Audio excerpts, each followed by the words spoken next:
It's 20 minutes to the hour of 7 o'clock in Trinidad and Tobago. Welcome back to the Now Morning Show, and welcome if you're now joining us for Tobago Thursdays. So really looking forward to the conversation that we're about to have, because we're talking about Carnival in Tobago. And I know this is a big deal for many people, and we're going to be talking about Calypso tents, because guess what? Some things are happening and we are going to find out what. So we have with us on the line this morning Lady IB and Mr. Sherwin Cunningham. Good morning and welcome to the Now Morning Show.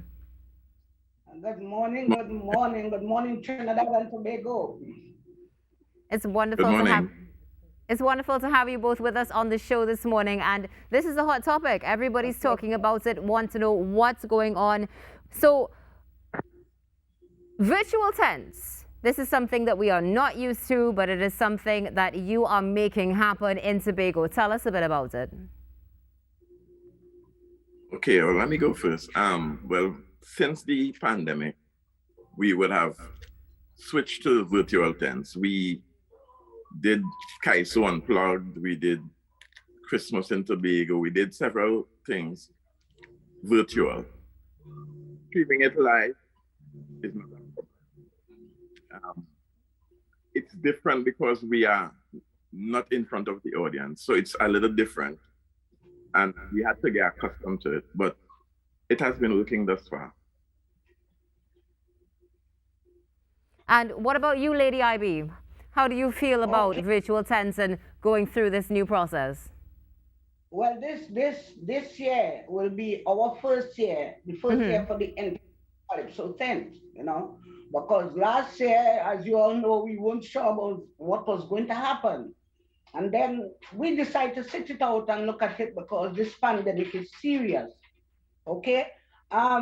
This year, we are going to kick off. We have a four-way clash in the Colosseum with Wack Radio for on the 3rd of February. And trust me, I'm looking forward to it because at least people getting, a chance to exhale. I love it. Yeah.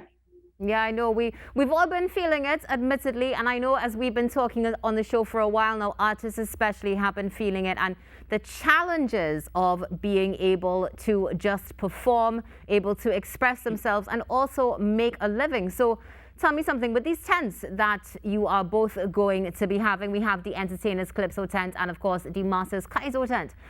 What has it been like with these challenges? When I say that, what I mean is, let me correct myself there. How is it that you are working with the artists to bring this to life? What exactly are you going to do? Okay, well, the Entertainers Calypso tent have been in existence for the past 18 years. There was always challenges. We were not given any assistance from our organization. Thank God for the THA, they gave us a little subsidy. And when we does 8 shows per year, when other tents will do 2 and 3 shows, we does 4 shows in Tobago, 4 shows in Trinidad.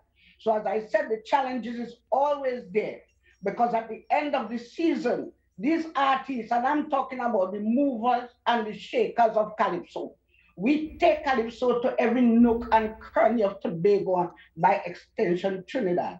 So we were invited for this clash because we've been doing it with the Birds and the Missionaries Calypso tent for the past 5 years. We were supposed to do it in Tobago last year, but due to the COVID, we couldn't, do this. But I'm looking forward to do the return, inviting these artists up to Tobago so we can also do a virtual show in Tobago. And that will be only 2 shows for us for this year because we are seriously, we have to take a look at this pandemic and we have to consider we have to save lives. And where we perform is like restaurants and bars and stuff, and there is very crowded. So we have to scale down. It's okay. We can. Lady IB, you mentioned every nook and cranny in Trinidad and Tobago, and that's my next question. So Mr. Cunningham, maybe you could jump in here. Are you able to reach your target audience with these virtual Calypso tents? Well, not the numbers we are accustomed to, because I mean, on the net it is wider, but getting people to log on, we would have had a few thousand. Yeah, but it's, as I said it before, it's different. We too are at the Kaiso Coliseum. That is Saturday the 29th, the Masters Kaiso tent. I encourage everybody to log in and contribute, because we really need it. We really need it. But in terms of reaching the audience, I think this is the best way, because I mean, it is international, so we can reach more people this way. And what about the youth? Do you have youth involved in these tents for Carnival 2022 in Tobago? Well, we have been discussing getting a youth tent, because in 2020, when Tuku had their children Calypso competition, I would have written for 8 of the 10 children that were qualified. And Mrs. Duncan and I, we would have been working with these children, teaching them mic control, teaching them stage performance, teaching them how to project their voice and stuff like that. So we are already working with the children. It is just to get them now into our tent. Well, we are looking at forming our junior tent. Oh, that sounds like a fantastic initiative. I know a lot of young people would be really excited for that. And I know there's a lot of talent that is bursting at the seams in Trinidad and Tobago that are ready to step into the spotlight and maybe in some ways, you know, take that torch, but not too soon though. Now, one question that a lot of people have been asking, we would love to know how it's going in Tobago, is of course the Safe Zone initiative. Now, one of the things that Lady IB mentioned is the fact that, you know, of course, before one would have been in bars, you would have been able to sing, you know, really get out there, network, perform and showcase your artwork. With the Safe Zone initiatives, how has that affected the possibility of having a, well, not a virtual tent, but even having a tent in general? Is that something that you could possibly look into, and how would you approach it? Well, we are still waiting to hear where these safe zones in Tobago are. You know, we don't want to throw caution to the wind, because I know, for me personal, I'm over 60. Yes. And I need to take care of me. And you're talking about performing in these safe zones is where there will be one mic, you know, and that's a cause for concern. That's a cause for concern, because you're talking about breathing and everybody using the same mic and things like that. If I may piggyback a little, you mentioned before about the youths involved in the Calypso.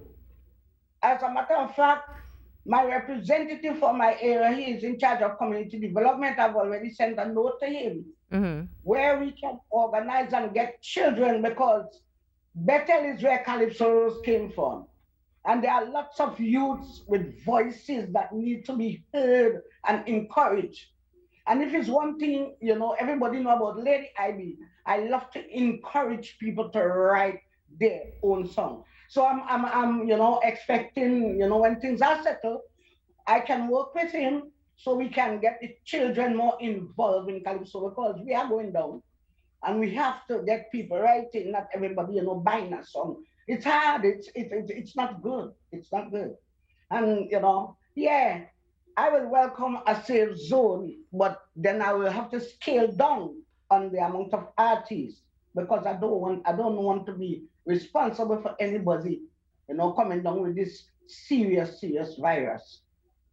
Definitely. I couldn't agree with you more. It's really something, of course, that we need to keep in mind. It would be great, but, you know, this virtual tent really has that further reach right now, and it really will be more beneficial to the artists and possibly for our culture as well. Mr. Cunningham, Lady IB, do you have any closing words for Trinidad and Tobago before we wrap?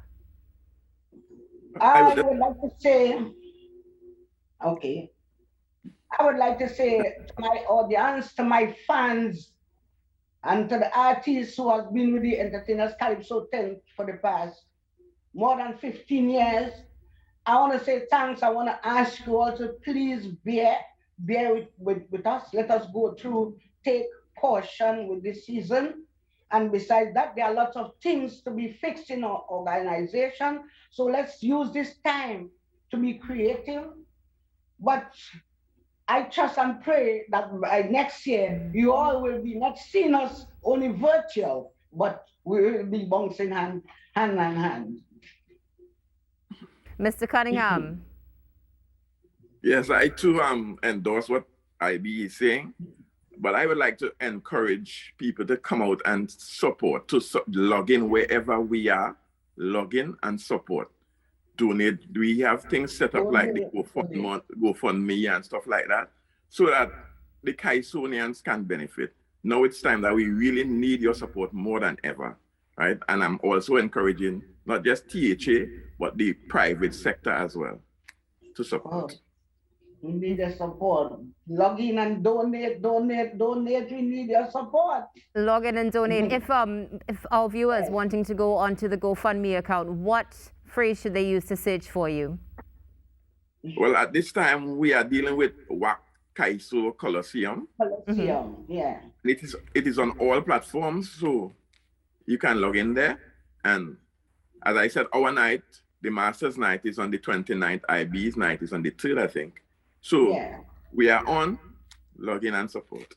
Fantastic. So the 3rd and the 29th of February, Tobago Carnival 2022, virtual tents, bringing the youth to the forefront and keeping our artists going at this time and, of course, entertaining the nation. Lady IB, Mr. Cunningham, thank you so much for being with us on the Now Morning Show.